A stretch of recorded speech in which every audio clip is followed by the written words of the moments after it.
Estamos de volta com o programa Ciência e Espiritualidade, hoje falando sobre a física quântica e o amor universal. Estou com o físico André Luiz Ramos, membro da MABC e fundador da instituição Paz e Amor em Ação.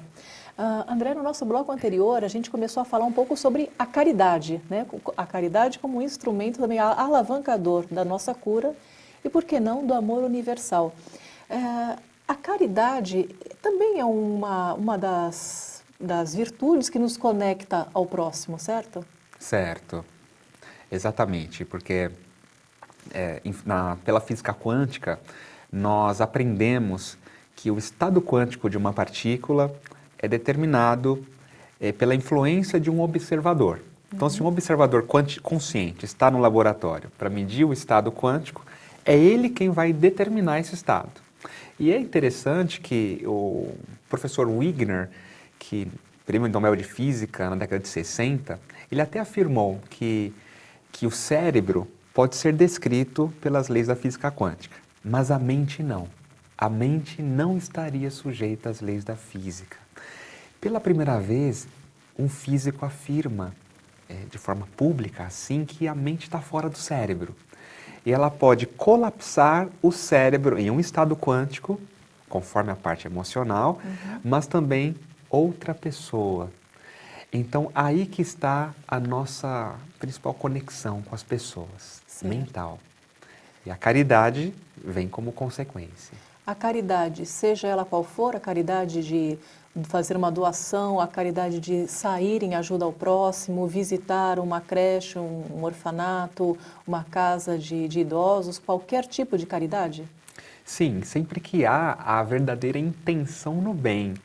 Sempre. Há a intenção no bem e vai atender a necessidade do outro com essa intenção, até mesmo que o outro supostamente esteja se aproveitando ou enganando, o foco principal é a nossa intenção no bem.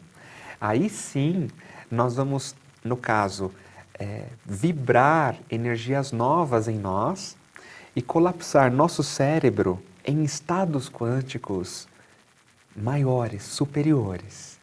E isso repercute muito forte na nossa saúde. Certo. Acredito que o maior exemplo que teve, né, em amor universal, em caridade ao próximo, foi o que próprio Jesus nos deixou enquanto esteve aqui na Terra. Por que esses conceitos ainda são difíceis de ser aplicados?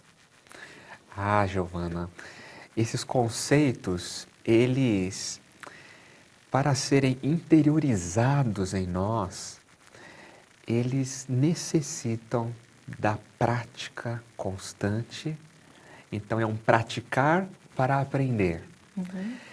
E praticar é nós conduzirmos o estudo teórico da razão para o sentimento.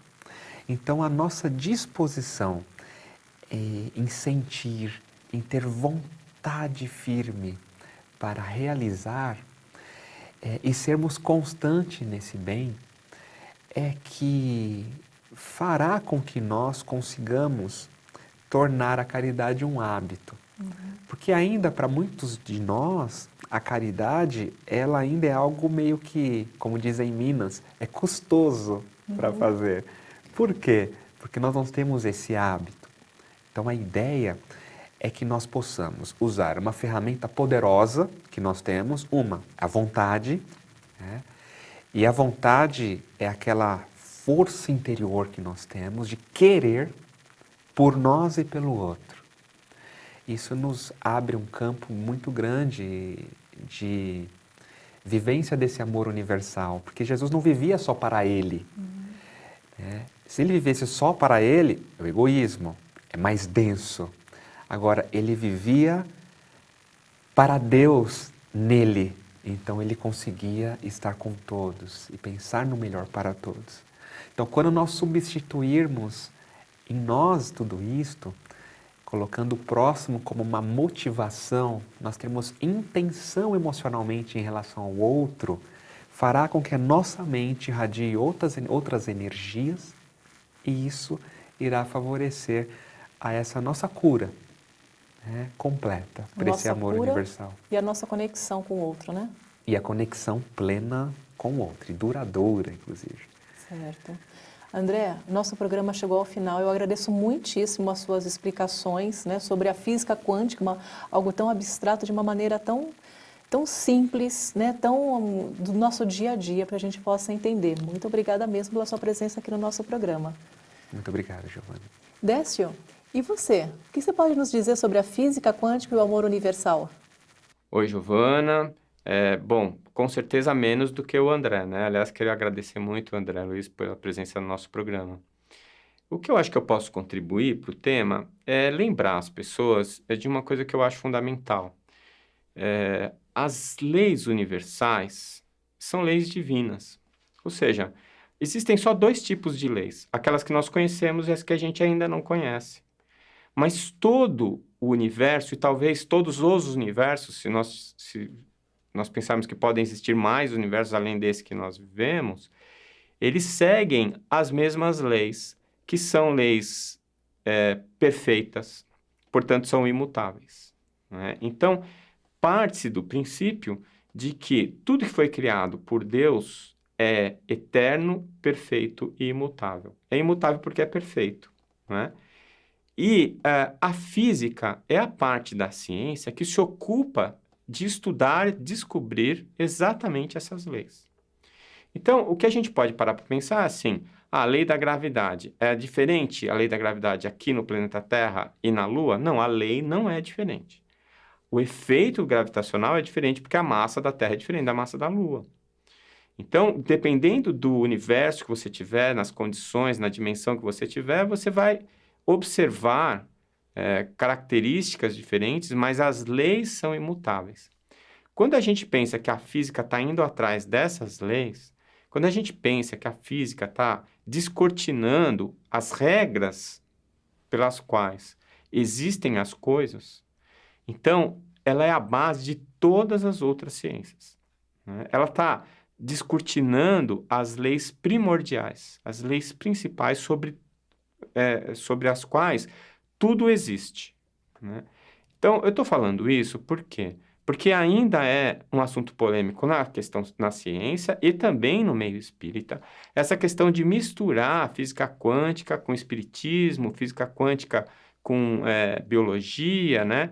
Se você for um purista, você for um matemático, um físico, e se você estiver olhando para a física quântica na perspectiva dos cálculos matemáticos, é claro que você não vai conseguir ver essa dimensão que nós estamos falando. Mas se você parar para pensar que quando o Newton trouxe a mecânica newtoniana e até hoje a gente se relaciona com algumas coisas usando as características que foram trazidas pela mecânica newtoniana, por exemplo, a gente fala assim, mecanismos psíquicos. O que é um mecanismo? São coisas físicas. São engrenagens que se colocam umas atrás das outras. A gente chama um computador de máquina. O computador não é uma máquina, não é? A máquina, a palavra máquina, ela infere o uso de objetos que se relacionam mecanicamente.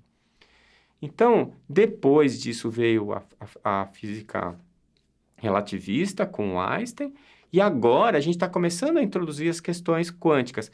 É claro que nós, muitas vezes, nos antecipamos um pouco. E a gente usa os princípios da quântica que foram descritos para partículas subatômicas para descrever eventos sociais, eventos relacionados com a nossa vida cotidiana.